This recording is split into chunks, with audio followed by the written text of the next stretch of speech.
Que penser de la misère affective et de la misère sexuelle chez les femmes? Quelle est la différence avec la misère affective chez les hommes?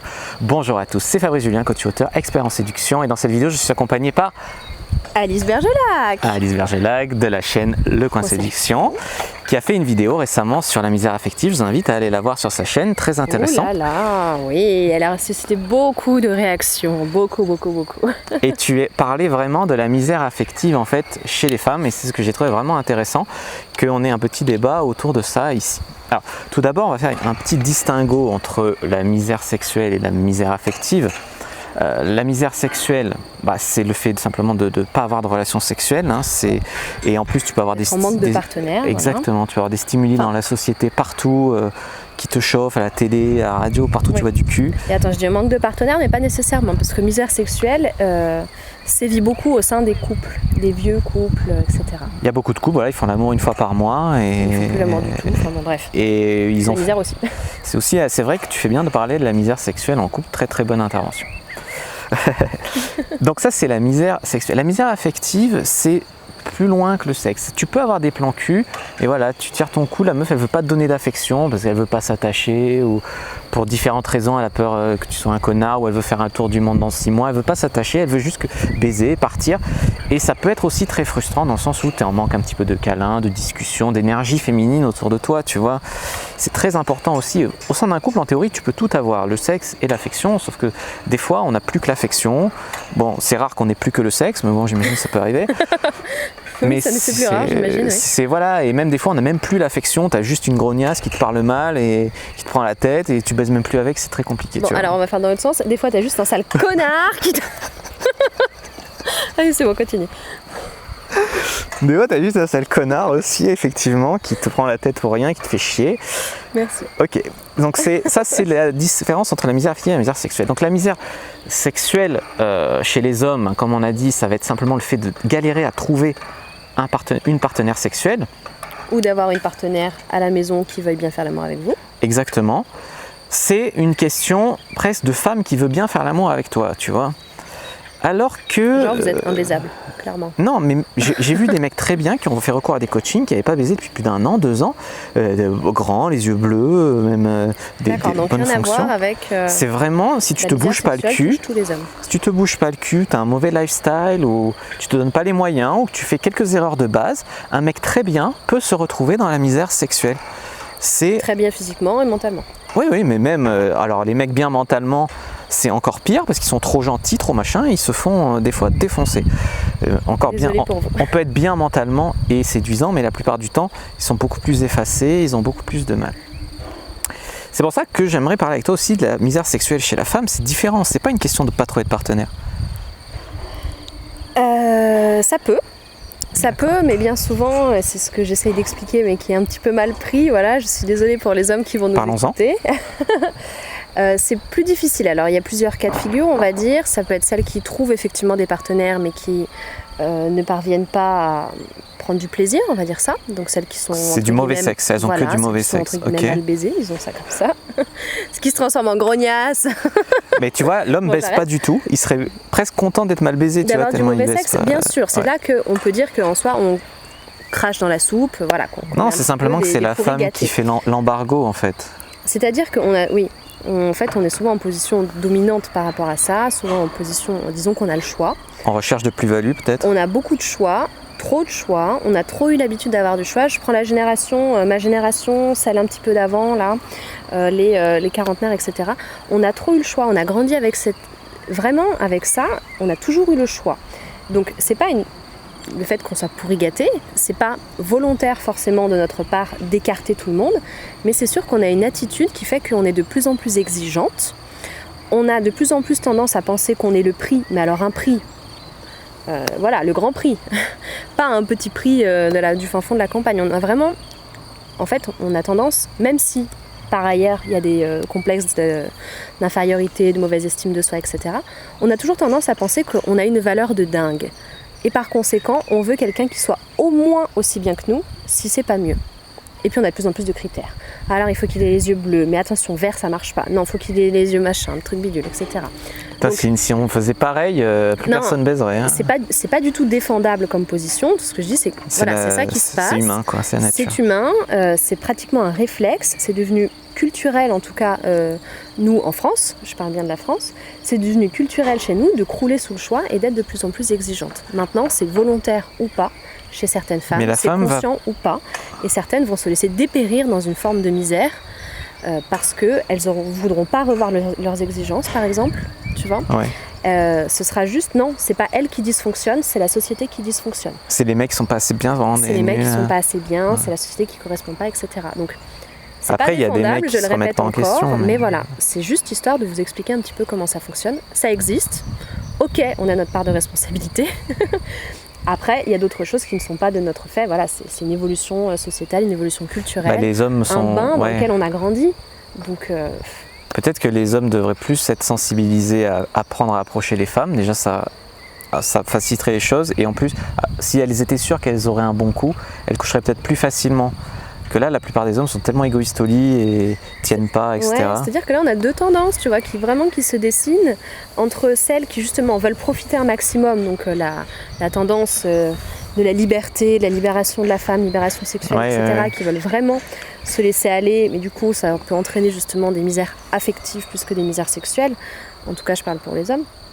Et on a aussi toutes celles qui ne veulent pas s'engager dans quoi que ce soit, elles ont peur, elles estiment que ça leur convient pas, qu'elles valent plus que ça, parce qu'elles ont tendance à dénigrer le sexe pour le sexe, etc. Donc là, on a vraiment deux courants qui se séparent, et hélas, j'ai peur que là, notre génération de jeunes femmes actuelles, ça va pas être la plus facile des générations. Non, et je pense qu'on est à un tournant où avec le féminisme, etc., les hommes vont tellement avoir peur, en avoir marre. Moi, je le sens monter, ce raz-de-marée de ras le cul, tu vois, les hommes vont arrêter complètement. On va finir, honnêtement, la génération qui vient va finir par vous castrer. Mais alors, on va avoir un dépeuplement qui va se produire. J'espère pas. Non, mais ça sera aux femmes de... régénérer, si vous voulez. Mais en tout cas, là, la génération de jeunes femmes actuelles, c'est sûr qu'elle est bien elle veut à la fois tenir les hommes et à la fois ne pas faire les efforts pour les avoir. Bien sûr. Ce qui fait que c'est compliqué pour l'homme de se positionner. Tant que la femme ne va pas vers lui et que lui, il a peur d'aller vers elle, c'est clairement le problème, tu vois. Bien sûr. Moi, j'ai identifié, pour revenir sur cette misère, plusieurs facteurs. Je ne sais pas ce que tu vas en penser, parce que cette vidéo n'est absolument pas préparée d'avance. C'est vraiment, je te prends un chaud, tu vois. Chic. Et en fait, déjà, c'est je mets dans la même... non, je ne vais pas mettre dans la même assiette. Les réseaux sociaux, où tu vois que des gens avec une vie merveilleuse, un couple merveilleux, font des trucs extraordinaires. Tu vois que cette partie-là de leur vie. Mais c'est fait pour ça, les réseaux sociaux, non ? Exactement. Tu te dis, je veux la même vie extraordinaire. Alors que des fois, l'arrière du décor, il est un peu plus misérable, humain, quelque part, accessible. Et ça, tu le vois pas. Et comme tu veux une vie comme tes collègues, tu te mets la pression pour trouver des partenaires et tu es malheureux et ça renforce le truc. Ça, c'est le premier facteur. Ça doit jouer, même au-delà du fait que tu veuilles obtenir exactement la même vie. Tu veux par exemple obtenir exactement le même corps que ta fitness girl. Ça, c'est les femmes, ouais. Voilà, tu obtiens des complexes, etc. Et puis après, tu t'entretiens toute seule dans ta petite misère sexuelle. Tu veux rien faire parce que tu as peur qu'on te dise que tu n'es pas assez bien. Alors qu'il y en a plein qui seraient contents. À l'image de tes concurrentes, entre guillemets, mais tes concurrentes virtuelles. Le deuxième facteur que j'ai identifié, c'est les applis de rencontres, les sites de rencontres, où tu vois des milliers de femmes mises en valeur, même des fois avec des filtres Snapchat et autres, qui sont somme toute souvent attirantes, mises en valeur d'une façon à être attirantes. Et tu vois passer toutes ces photos, tu swipes, et toi tu te dis j'ai rien, pourquoi ça matche pas, ou ça match très peu, pourquoi il faut que j'ai une semaine avant d'avoir un rencard, je comprends pas, tu vois, ça te renforce. T'as l'impression d'avoir tellement de femmes à proximité, et à la fois tellement personne. T'es comme en ville, t'as l'impression aussi que tu arrives dans une grande ville, tu connais personne, t'es entouré de milliers de personnes, mais en même temps tu te sens tellement seul, c'est paradoxal. C'est sûr que ça aide pas. Après, il faut savoir si ça peut, entre guillemets, vous rassurer un petit peu. Le nombre de femmes qui sont inscrites sur les réseaux, sur les applications aussi de rencontres, etc., ne correspond pas au nombre de femmes qui sont effectivement en recherche. Voilà. C'est-à-dire que vous allez voir beaucoup de femmes, mais en vérité, il y a beaucoup de profils qui sont inactifs, beaucoup de femmes qui sont pas forcément intéressées et qui sont là, disons-le nous bien, juste pour l'orgueil ou pour répondre à une lubie passagère. Je ne vais pas faire ma pub, mais bon, j'ai fait une vidéo à ce sujet. Fais ta pour pub, vous expliquer pourquoi les femmes ne vous répondent pas sur les réseaux sociaux, enfin sur les applications et sites de rencontres. c'est un peu ça, c'est qu'en fait c'est tellement facile pour nous de nous inscrire qu'on va le faire, histoire de dire ouais je suis dans l'air du temps, moi aussi je cherche un partenaire, moi aussi je peux avoir un plan cul, vous voyez, c'est à la mode. Et puis vous allez vous connecter une fois par mois, quoi. Puis en fait on s'y connecte pas, en vérité on s'en fout, et puis on se complaît beaucoup mieux dans notre truc avec Bridget Jones et Häagen-Dazs, vous voyez. Ouais, je vois très bien. Faudrait pas citer de marque, mais je vois très bien. Sans vouloir faire un cliché. Troisième facteur que j'ai identifié, c'est le féminisme 2.0 qui est assez ambigu et qui va au... Tu vois, autant je suis d'accord, l'avortement, l'égalité des salaires à travail égal, l'avortement, quand tu t'es fait violer et tout, je comprends. Mais maintenant que tu veuilles qu'un homme il pisse assis parce que toi tu pisses assis, ou qu'un homme fasse la queue aux toilettes parce qu'il y a plus la queue chez les hommes, il faut équilibrer. Tous ces concepts de biologie, ou même où tu vas interdire la drague de rue pour outrage sexiste alors que c'est totalement subjectif. C'est si la femme se sent vaguement, je sais plus quoi, si elle se sent vaguement intimidée, c'est un outrage sexiste. Si elle le vit bien, c'est tout bon, tu vois. Tout ça, c'est des trucs qui font que on se trouve plus, on a de plus en plus de mal à se trouver, quoi. Ouais, c'est ce qu'on a légèrement commencé à aborder tout à l'heure en disant que la génération des jeunes femmes actuelles risque d'être la plus difficile à vivre parce que c'est celle justement qui est touchée par ce discours de féminisme assez ambigu, assez poussé, pour ne pas dire extrême. Zélé, on va dire peut-être. Voilà, je ne sais plus quel mot je veux dire, mais bon, c'est pas grave. Oui, c'est sûr que tout ça, ça va très certainement compliquer la chose. Ça va pas aider, ça va pousser les hommes effectivement à rester dans leur coin par peur, si ce n'est de représailles, par peur de devoir payer une amende ou de finir en tôle ou en garde à vue. De toute façon, un homme veut faire une rencontre, il doit soit payer Tinder ou Adopt, ou soit payer un bar, soit payer, tu sais, à part la drague de rue, il y a plus grand-chose. Ça, c'est les injustices qui nous arrangent bien, tu vois. Je veux dire. Là, cette injustice, nous, aux femmes, on les tolère bien, puisque ça ne nous touche pas. Enfin bon, bref, encore l'hypocrisie du discours, c'est sûr. Et ça va pousser aussi, le problème, c'est que celles qui tiennent ce discours-là, quand sont convaincues, ça les regarde. Si ça les impacte dans leur vie, qu'après elles sont pas heureuses, pas épanouies sexuellement, affectivement, etc. Par contre, le problème, c'est que ça va impacter toutes les autres femmes qui, elles, n'ont rien demandé, qui n'adhèrent pas à ces discours-là et qui, elles, ne sauront plus quoi faire, puisque si elles vont vers quelqu'un, elles vont se sentir sales, jugées, etc. Si elles acceptent un homme qui vient leur parler alors qu'il y a des copines autour d'elles, il sera de bon ton de le recadrer devant tout le monde, alors qu'en fait... Putain, finalement il était mignon, quoi. Je regrette de ne pas lui avoir donné mon téléphone. Tu sais, une fois ça m'est arrivé ça. Bah bien sûr, ça m'étonne pas que ça t'arrive parce qu'on a une pression dingue. Après, j'ai abordé une fille dans un bar, comme ça, de manière un peu directe. Et direct, elle me recale. Je fais 3 pas. Et puis j'entends, mais il était mignon quand même, hein. Alors, je sais pas, je suis retourné. Non, mais t'as raison de faire ça. Mais bon, voilà, c'est sûr que ça va avoir des conséquences, hélas. J'espère qu'on fait de mauvaises prédictions, hein. Ouais, bien sûr. Ça va se passer autrement, mais bon, ça peut être un risque. En tout cas, c'est un risque qui existe déjà aujourd'hui. Tu l'as bien vu. Je l'ai bien senti moi aussi avec des copines avec lesquelles on a des opinions très divergentes. On a pu en discuter suffisamment longtemps. Il y a un dernier phénomène, j'aimerais en parler. C'est un truc ça se voit en club libertin, mais ça se reflète dans la vie de tous les jours. Une fois, j'ai vu, tu y vas en tant qu'homme seul, tu vois des hommes seuls, ils peuvent passer la soirée tout seuls à se branler dans le jacuzzi. Et non, on n'a pas le droit de se branler dans le jacuzzi. Ouais, ben, t'as compris, ils peuvent passer la soirée tout seuls, même s'ils sont pas trop mal. Et à côté de ça, t'as une fille obèse qui arrive. Alors je dis pas que les obèses n'ont pas droit à l'amour ou au sexe, encore une fois, mais c'est pour montrer l'injustice. Elle arrive et t'as la queue. T'en as 5 qui vont direct, qui lui tombent dessus. C'est peut-être la reine du gangbang, hein, tu sais pas. Ah ben, il lui suffit, elle rentre gratuitement en plus. Il lui suffit et voilà, elle a du sexe, elle a peut-être même de l'affection. Et eux, ils payent 90 € pour rentrer et ils passent la soirée tout seuls, tu vois. Alors c'est pas dit qu'elle ait de l'affection, hein, qu'on se le dise bien. Non. En tout cas, si elle vient là, effectivement, c'est très vraisemblablement pour... Non, mais tu vois les mêmes phénomènes en boîte ou tu vois partout cette disparité des forces. Bien sûr, on ne se contente pas de la même chose. Voilà, notre seuil est à un niveau différent. Après, effectivement, la misère affective et sexuelle chez les hommes, c'est un sujet qui est très préoccupant, qu'on ne peut pas nier, qui est très dépendant surtout de la survie de notre espèce, surtout en France, parce que si vous ne faites pas le taf, on ne va pas le faire, très clairement. Donc forcément, ça va beaucoup impacter tout ça, mais après, il ne faut pas pour autant dénigrer. Non. Pardon, enfin, je ne vais pas me faire l'avocat du diable, etc. Mais La diablesse. Voilà, l'avocat de la diablesse, pardon, mais bon, faut pas pour autant dénigrer la misère affective, la misère sexuelle chez la femme. Elles existent, toutes les deux. Si elles existent, c'est pas forcément qu'on s'y met volontairement. Les femmes qui le ressentent très souvent ont le sentiment de le subir.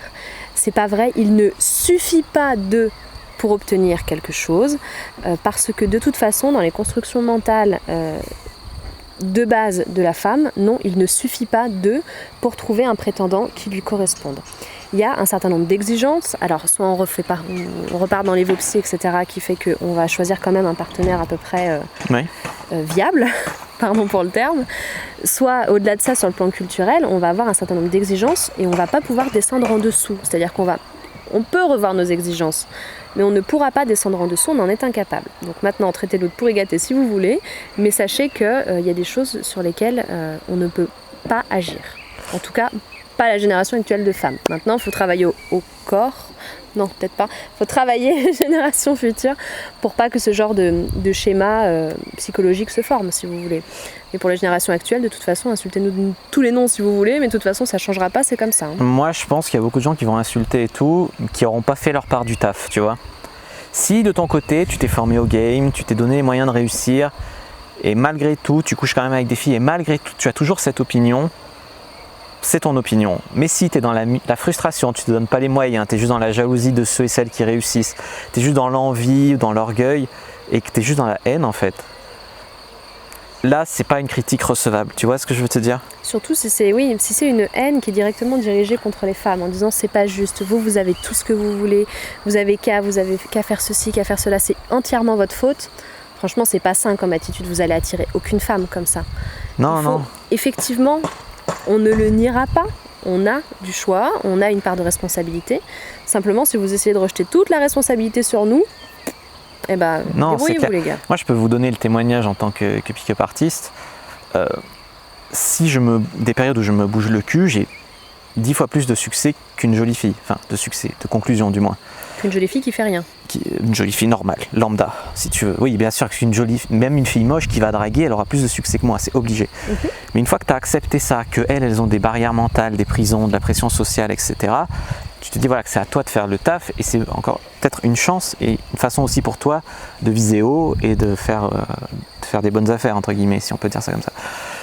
Et voilà, mais il faut se donner les moyens. Râler, critiquer sans se donner les moyens, moi je la vois encore, je l'ai accepté cette inégalité.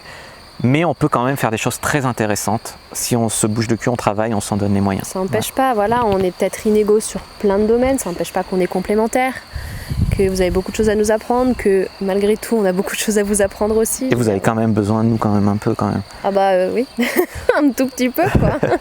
Et un dernier mot pour terminer sur la misère affective.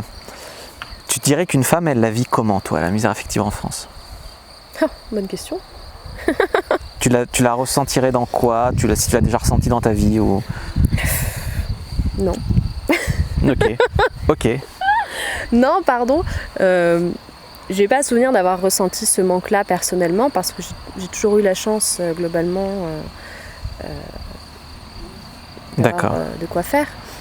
Après, si je dois me baser sur tout ce que me disent les copines, etc., en fait, tout ça, c'est basé sur des fausses pressions, des fausses choses qu'on se figure. Est-ce que tu penses... C'est-à-dire que... Ouais. Oui, vas-y. Est-ce que tu penses que des fois, les filles, elles friendzone des mecs juste pour pas être dans la misère affective?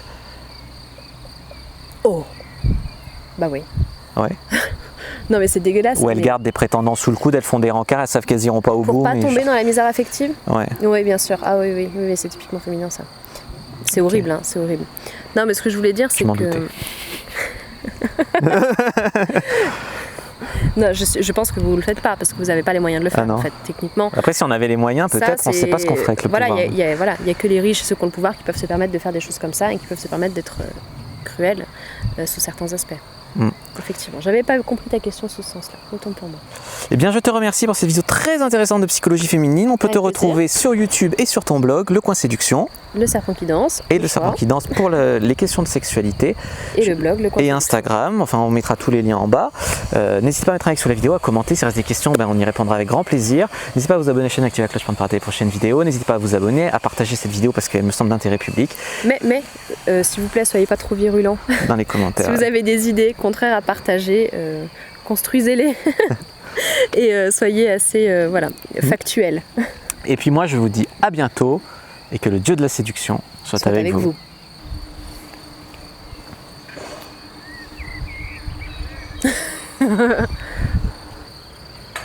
Bonjour. Bonjour. Tu crois que les gens savent qu'on est des youtubeurs? Oui, je crois. Non, je crois que ça même pas ce que c'est. YouTube? Tu connais pas YouTube? YouTube. YouTube. Oh, on a tout d'un coup là.